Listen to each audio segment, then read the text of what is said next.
मृदेहमाद्यं सुलभं सुदुर्लभं प्लवं सुकल्पं गुरुकर्ण धारम मयानुकूलेन नभस्वतीरितं पुमान् भवाब्धिं न तरेत स आत्मः। यूं तो ये आंखें संसार को देखती है, लेकिन अगर सूर्य का प्रकाश ना हो तो ये आंखें कुछ नहीं देख पाएंगी।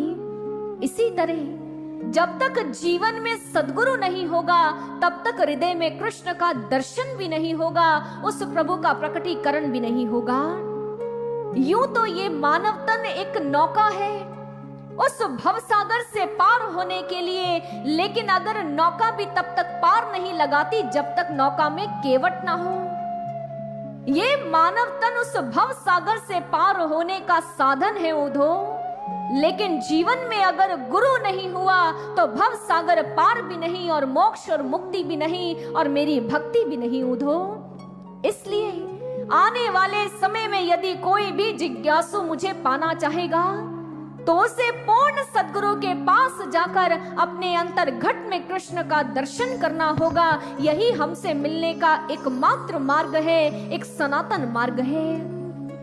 उद्धव ने सुना, प्रभु के मुख से ये उपदेश सुनकर उद्धव का जो हृदय है वो आनंद से भर गया। बारंबार प्रभु के चरणों में प्रणाम करने लगा, कहने लगा, प्रभु आज आपके इन दिव्य उपदेशों से मेरे जो मोह के बंधन थे टूट गए, प्रभु टूट गए। आपकी कृपा से मैं उस शाश्वत प्रेम की ज्योत को अपने भीतर जलाए सदैव आपका प्रचार करता रहूंगा, अपने कृष्ण की महिमा गाता रहूंगा। आज केवल उद्धव का ही नहीं, द्वापर युग में भगवान कृष्ण ने अर्जुन का भी मोह भंग किया। तभी तो देखिए भगवत गीता में अर्जुन क्या कहते हैं, नष्टो मोह स्मृति लब्धा, कि हे प्रभु आपने जो मुझे ब्रह्म ज्ञान दिया, सबसे पहले जो गीता का उपदेश दिया और उसके बाद जो ज्योत स्वरूप को भीतर प्रकट किया, उसी प्रकटीकरण से, उसी प्रकाश से मेरी अज्ञानता दूर हो गई, मेरा मोह दूर हो गया। अर्जुन भी प्रभु के समक्ष उस मोह को टूटने की बात कर रहा है। हमारे ब्रह्मानंद जी जब वे गुरु के चरणों में जाकर बैठे, गुरु से उपदेश पाए, उस ब्रह्म ज्ञान को पाया, और जब गुरु की उस महिमा को जाना, उस मोह के बंधन को टूटा हुआ पाया, तो जैसी भावना उद्धव की थी, जैसे अर्जुन की थी, आज वही भावना ब्रह्मानंद जी की है। और इतने आनंद से भर गए कि उन्होंने कलम उठाई और अपने गुरु की महिमा लिख दी कि हे गुरुदेव, आपकी दया अपरंपार है, आपकी कृपा अपरंपार है, और उसी दया से, उसी कृपा से मेरे मोह के बंधन टूट गए प्रभु, मेरे मोह के बंधन टूट गए। मैं उस शाश्वत सत्य से परिचित हो गया, मेरे भीतर वो प्रेम प्रकट हो गया, मेरे मोह के बंधन ढीले पड़ गए प्रभु, ढीले पड़ गए। मृदेहमाद्यं सुलभं सुदुर्लभं प्लवं सुकल्पं गुरुकर्ण धारम मयानुकूलेन नभस्वतीरितं पुमान् भवाब्धिं न तरेत स आत्मः। यूं तो ये आंखें संसार को देखती है, लेकिन अगर सूर्य का प्रकाश ना हो तो ये आंखें कुछ नहीं देख पाएंगी। इसी तरह जब तक जीवन में सद्गुरु नहीं होगा, तब तक हृदय में कृष्ण का दर्शन भी नहीं होगा, उस प्रभु का प्रकटीकरण भी नहीं होगा।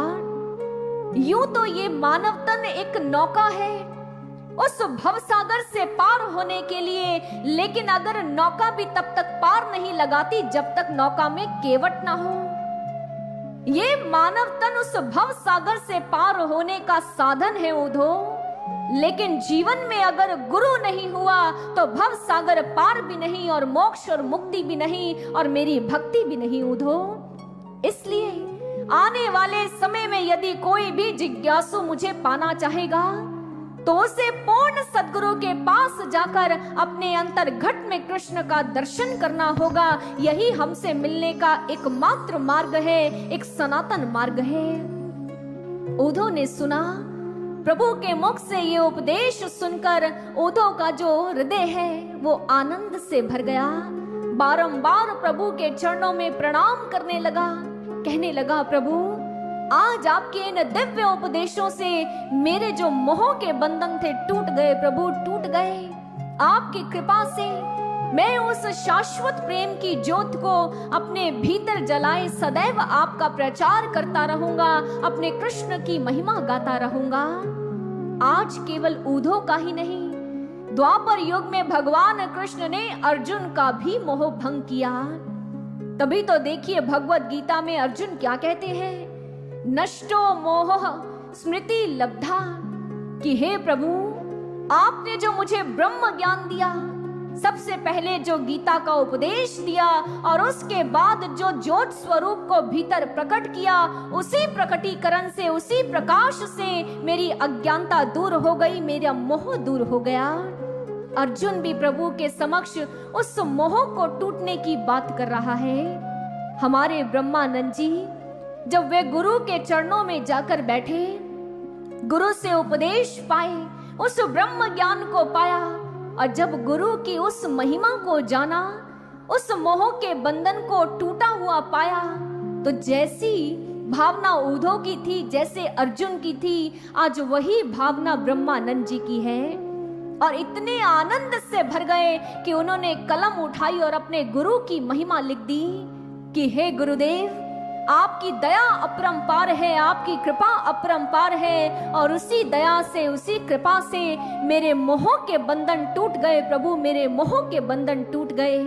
मैं उस शाश्वत सत्य से परिचित हो गया, मेरे भीतर वो प्रेम प्रकट हो गया, मेरे मोह के बंधन ढीले पड़ गए प्रभु, ढीले पड़ गए। कौन बदल गया? आपका नजरिया बदल गया तो सच मानिएगा आपका जीवन भी बदल जाएगा। जो आपको दुख लग रहे होंगे, संकट लग रहे होंगे, उन दुखों में भी आप भगवान की कृपा का अनुभव करेंगे। चलिए हम एक प्रैक्टिकल एग्जाम्पल से समझते हैं दृष्टिकोण कैसे बदला जाए। आप सब मंच की ओर देखिएगा। ये देख रहे हैं, ये मैथमेटिक्स का कौन सा नंबर है? कौन सा नंबर है? 3। अब इसे जरा घुमा दिया जाए तो ये इंग्लिश का कौन सा अल्फाबेट बन जाएगा? ई। अब ये क्या बन गया? W। अब ये क्या बन गया? M। समझे कुछ? केवल बदला ही तो है, और बदलने से देखिए वो शब्द भी बदल गए। अगर हमारा नजरिया बदल जाए तो हमारा जीवन भी बदल जाएगा। एक बच्चा अपनी माँ के पास गया। पहले के जमाने में होता था, एक लकड़ का फ्रेम होता था और उसके अंदर कपड़े को अड़ाकर, लगाकर उस पे एम्ब्रॉयडरी की जाती थी। देखा है आप लोगों ने?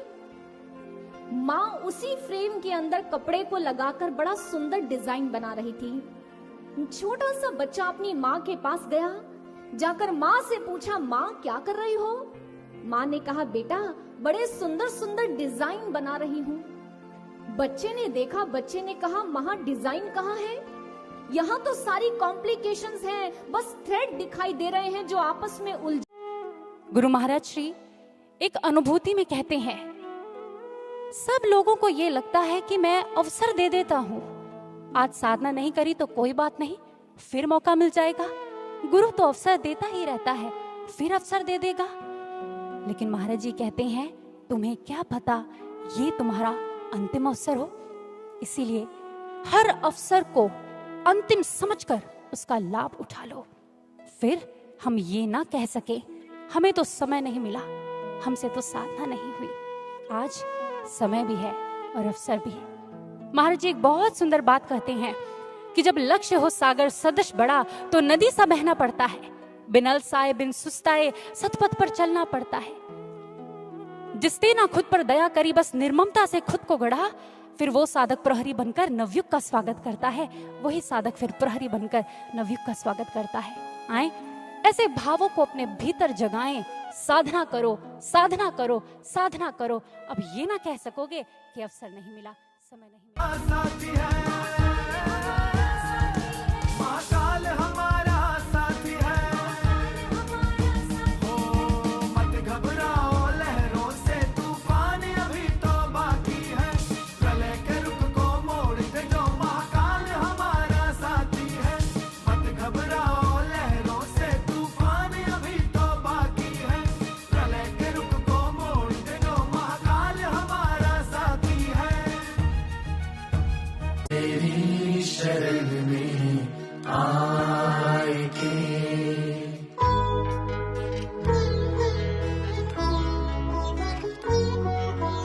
तेरी शरण में आएंगे, तेरी शरण में आएंगे। तेरे आस किसकी कीजिए, तेरी शरण में आएंगे। तेरे आस किसकी कीजिए, तेरी शरण में आएंगे, तेरी शरण में आएंगे। योद्धाओं के लिए किसी ने खूब कहा है, रुके नहीं थके नहीं वही तो सच्चा वीर है, उसी की भाल पर खिंची सौभाग्य की लकीर है। अस्त हो ना पस्त हो, न जिसके मन में जल रहा विवेक सूर्य अस्त हो, हाफता ना कांपता ना देखता हो और बचा आगे कितना रास्ता। मुश्किलों को हल करे जो शौर्य और विवेक से, जिसके लिए सेवा के हो सारे कार्य एक से। मुसीबतों के पर्वतों को जो हाथ से निचोड़ दे, कठिनाइयों की जो पकड़ कलाइयां मरोड़ दे, विद्युत भी ना लगा सके अनुमान जिसके जोश का। गर्व से भरकर जो कहे मैं शिष्य हूँ आशुतोष का, दृढ़ संकल्प की शक्ति का जुनून जिसमें भर गया, समझ लो वो सूरमा मुक्ति शिखर पर चढ़ गया, समझ लो वो सूरमा मुक्ति शिखर पर चढ़ गया। लेकिन ऐसे जज्बे सदैव हमारे हृदय में रहे, इसके लिए हमें श्री गुरु महाराज जी के समक्ष निरंतर प्रार्थना और प्रयासरत रहना होगा और यही कहना होगा, अब सौंप दिया इस जीवन का सब भार तुम्हारे हाथों में, अब जीत तुम्हारे हाथों में, अब हार तुम्हारे हाथों में। इसी के साथ सदगुरु आशुतोष महाराज जी से एक साधक ने ऐसा ही प्रश्न किया। उसने कहा कि मैं बहुत सेवा करता हूँ परंतु साधना नहीं कर पाता, गुरुदेव क्या यह उचित है? जैसे ही गुरु महाराज जी ने यह सुना, कहने लगे, क्या आपने कभी पतंग को आकाश की ऊंचाइयों को छूते हुए देखा है? पतंग तब तक आकाश की ऊंचाइयों को नहीं छू पाती जब तक उसका साथ डोर से नहीं होता। जैसे ही डोर से बंधी रहती है, पतंग ऊंची उड़ती चली जाती है। आप एक पतंग हैं और साधना वो डोर है जो आपको गुरु के मार्गदर्शन से जोड़कर रखती है। अन्यथा इस साधना के अभाव में यदि आप सेवा भी करते हैं तो आप सेवा को करते हुए भी सेवा को समझ नहीं पाएंगे। आप गुरु आज्ञा को समझ नहीं पाएंगे, आप गुरु सत्ता को नहीं समझ पाएंगे। उस सेवा को करते हुए भी आप कभी अहंकार की झाड़ियों में, कभी संशयों की झाड़ियों में और कभी प्रश्नों की झाड़ियों में उलझ जाएंगे। आप जीवन में मुक्ति को प्राप्त नहीं कर पाएंगे, आप सच्चे मन से उस सेवा को पूर्ण नहीं कर पाएंगे। इसलिए यदि उस सेवा को समझना चाहते हो तो साधना से जुड़ जाओ, क्योंकि जब आप साधना से जुड़ जाओगे तो आपको सेवा का मकसद समझ आ जाएगा, सेवा करने का सही ढंग समझ आ जाएगा। आज जब शिष्य ने गुरु महाराज जी के मुख से ये प्रेरणा स्रोत सुना, ये भाव सुने, तो उसे स्पष्ट समझ आ गया कि साधना के बिना हम गुरु की आज्ञा पर ढंग से चल नहीं पाएंगे।